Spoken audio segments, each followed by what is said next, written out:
Welcome to Weekend Suspense.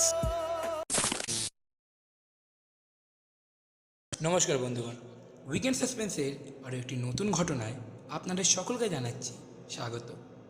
আজকের এই ভিডিওটা আপনাদের কি অসীম ভয় শিহরণ জাগিয়ে তুলবে, কিন্তু তার আগে আপনাদের সকলকে জানাই শুভ নববর্ষ তথা বঙ্গাব্দের আন্তরিক প্রীতি শুভেচ্ছা, ভালোবাসা ও হার্দিক অভিনন্দন।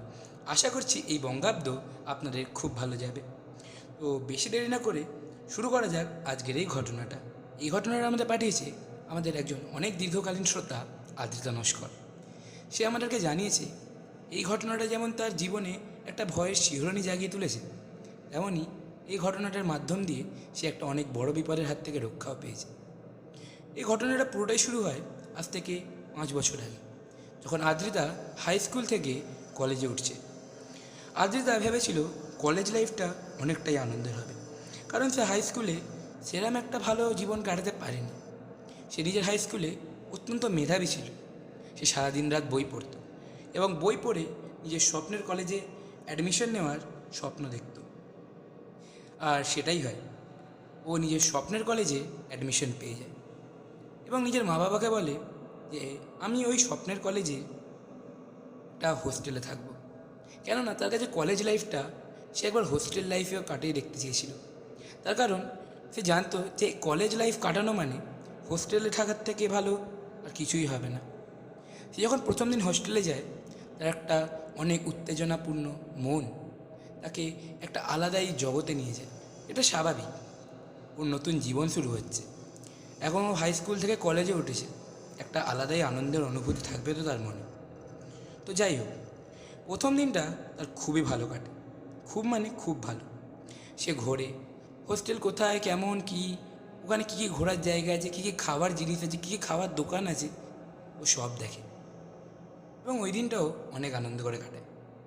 যাই হোক, এবং আসে দ্বিতীয় দিন। এবার দ্বিতীয় দিনে সে নিজের কলেজটাকে ভালোভাবে ঘুরে দেখে এবং হোস্টেলে এসে হোস্টেলের সব কটা নিয়মকানুন, রুলস রেগুলেশন এই সব দেখে।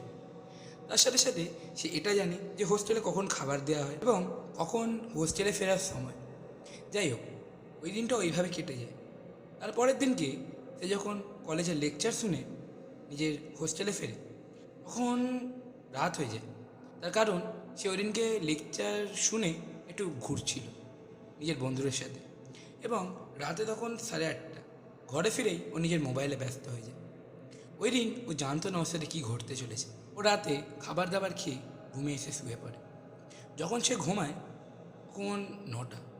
তার কারণ আজকেও খুবই ক্লান্ত হয়ে গেছিলো, সেই জন্য একটু তাড়াতাড়ি ঘুমিয়ে পড়ে।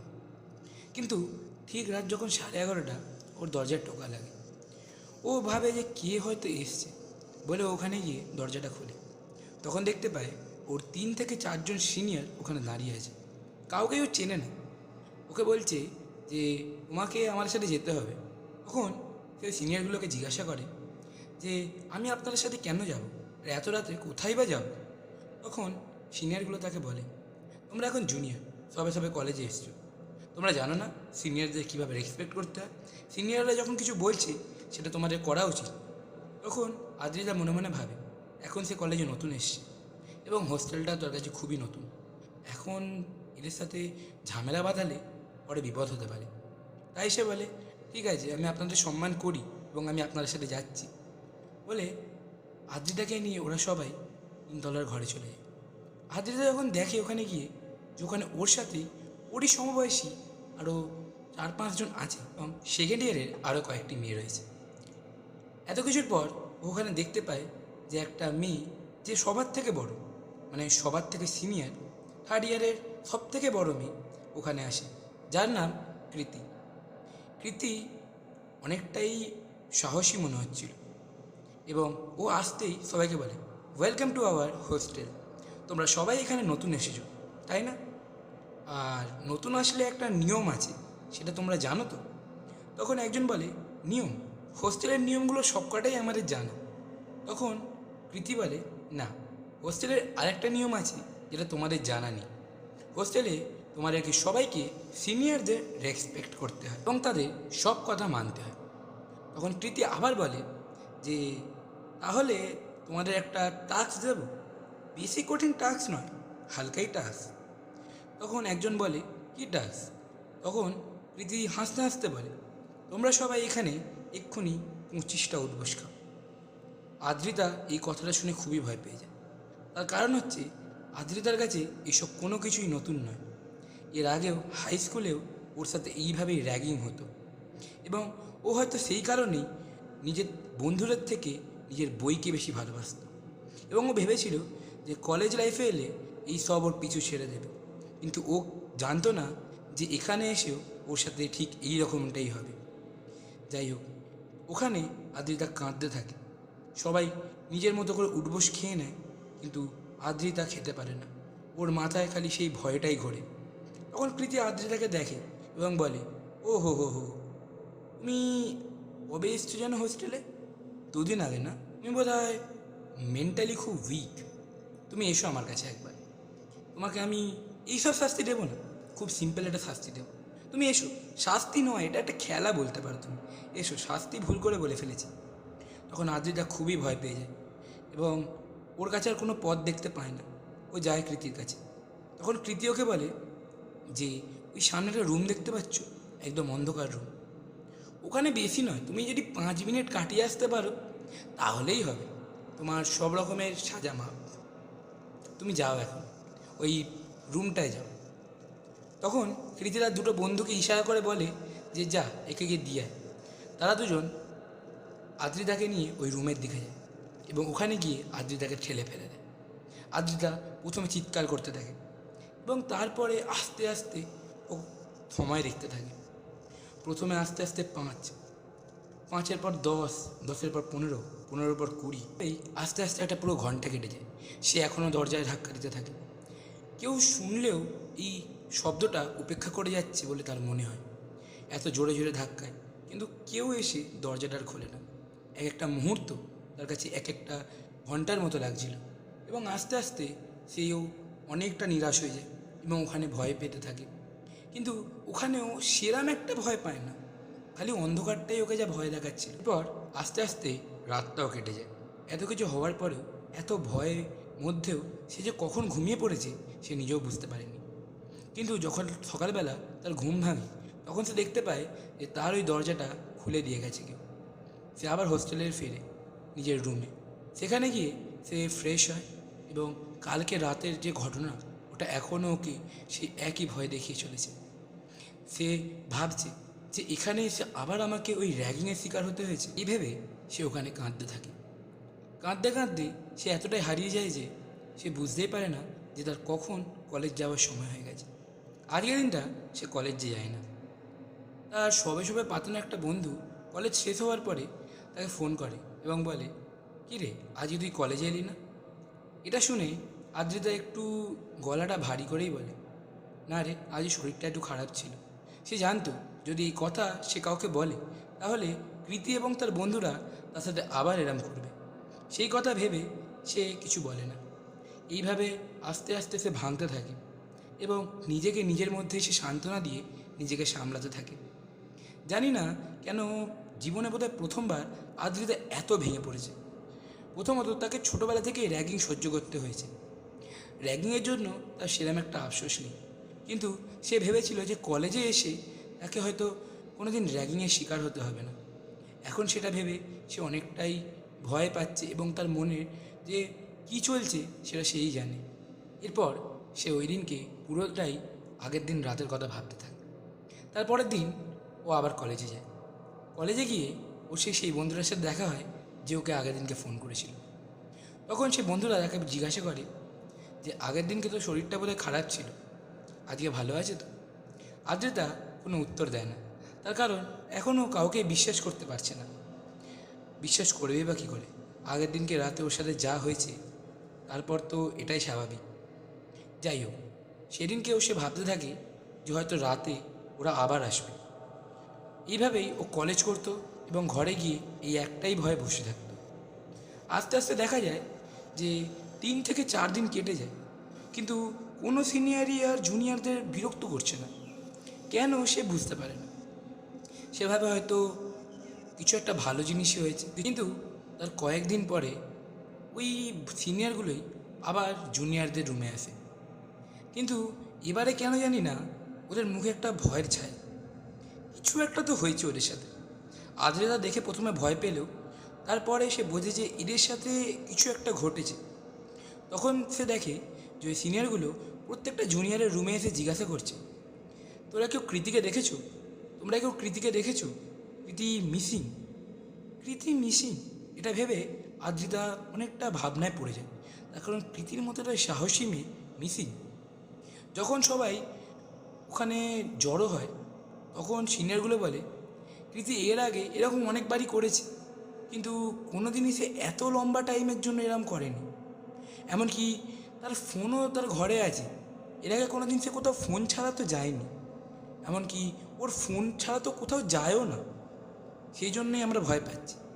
তখন একজন জুনিয়র বলে যে কৃতি দিদি বোধহয় কোথাও একটা হারিয়ে গেছে।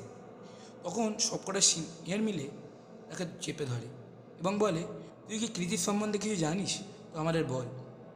তখন সে জুনিয়রটা ভ্যাবাচেকা খেয়েছে, কারণ সে কিছুই জানতো না। ও জাস্ট এমনি একটা ওপিনিয়ন দিয়েছিল নিজের। যাই হোক, ওই সব ছেড়ে সিনিয়ররা এবার বলে, আমাদের তাহলে এবার পুলিশ স্টেশনে যাওয়া উচিত। তার কারণ কৃতিকে কোথাও পাওয়া যাচ্ছে না। এরম হলে তো হবে না, না? কৃতি এতদিন তো কোথাও থাকে না। তখন আদ্রিতা পিছন দিকে দাঁড়িয়ে সব শুনছিল, কিছু উত্তর দেয়নি। তার কারণ সে জানতো যদি এখন সে মুখ খোলে কিছু, তাহলে তাকেও এইসবের মধ্যে জড়াতে হবে। আর এইসব জড়াতে চায় না। ও কৃতির ব্যাপারে থাকতেই চায় না। আর কৃতির বন্ধুগুলো সবাই মিলে পুলিশ স্টেশনে যায়। পুলিশ স্টেশনে গিয়ে একটা মিসিং ডায়েরি করে।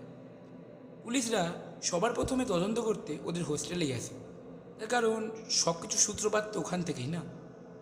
তখন তারা পুরো হোস্টেল প্লাস ওই তিনতলার রুমটাও খুঁজে দেখে।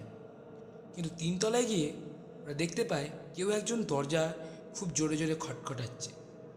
তারা গিয়ে দরজাটা খোলে। তখন তারা দেখতে পায় কৃতি মেঝেতে শুয়ে আছে এবং তার গায়ে অসংখ্য আঁচড়ের দাগ। তারা কি করবে তারা কিছুই বুঝতে পারছে না। পুলিশগুলো তখন সবাইকে সরে যেতে বলে। কৃতির কয়েকজন বন্ধু ওখানে থাকে। প্রথমে সবাই মিলে ওকে ধরতে যায় এবং শুরুতেই হুড়োহুড়ি পড়ে যায়। কৃতি, কৃতি তুই ভালো আছিস? কৃতি তোর কী হয়েছে? তুই কোথায় ছিলিস কৃতি? এতদিন তুই কোথায় ছিলিস? এইসব প্রশ্নের মাঝখানে কৃতির গলায় কৃতির সুরই নেই, কৃতির আওয়াজই নেই। কৃতির গলা দিয়ে অন্য একজনের আওয়াজে বলছে, আমি কৃতিকে মেরে ফেলব। তখন সবাই অনেক ভয় পেয়ে যায়।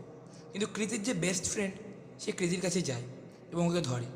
কিন্তু কৃতি নিজের বড় বড় নখ দিয়ে তার মুখে একটা গভীর ক্ষত করে দেয় এবং সে নিজের মুখটা ধরে সাইডের দিকে সরে যায়।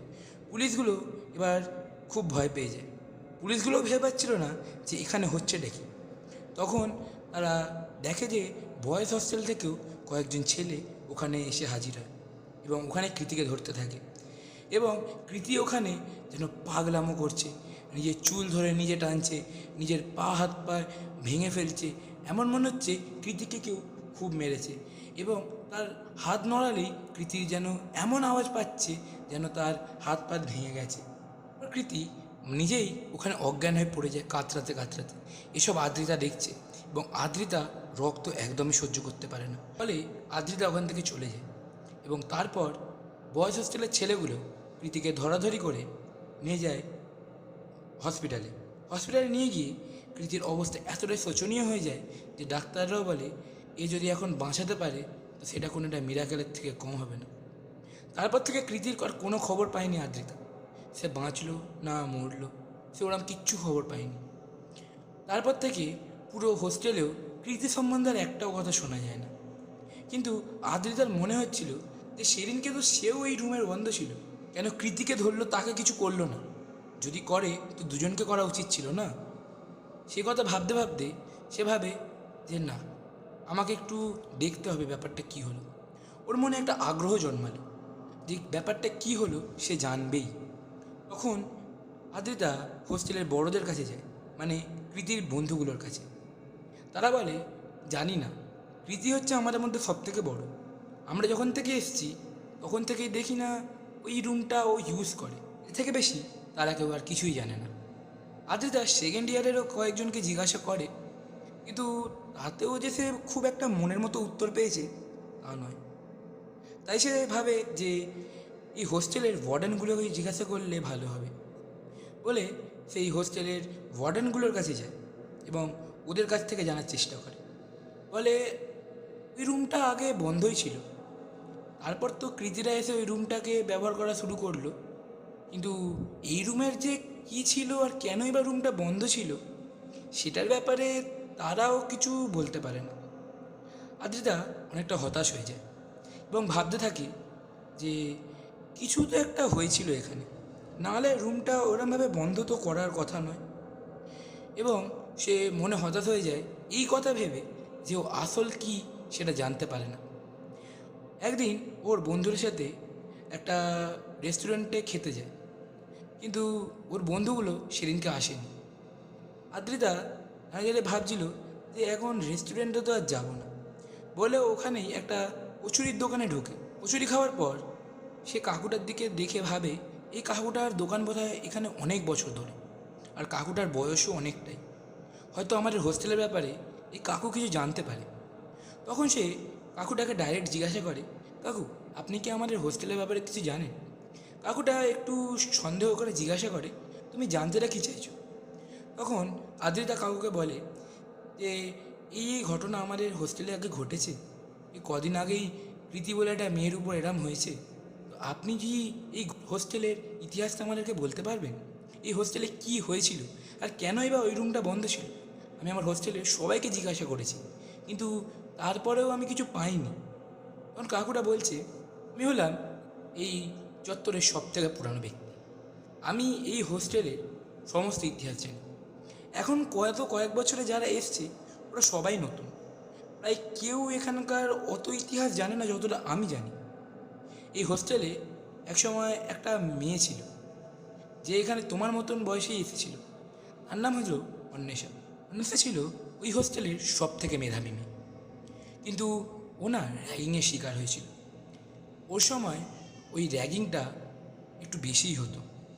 যাই হোক, যারা ওকে র্যাগিং করতো ওরা দিনে দিনে ওর প্রতি অত্যাচার বাড়াতে থাকে এবং অন্বেষা নিজে এইসব কিছু সহ্য করতে পারে না। ছিল খুবই নরম মনের মেয়ে, ও কিছুতেই এত অত্যাচার সহ্য করতে একদমই পারছিল না। তাছাড়া ওকে ওই রুমে দিনের পর দিন না খেতে দিয়ে রাখা হতো। ও থাকতো ওই 3তলা রুমটাতে।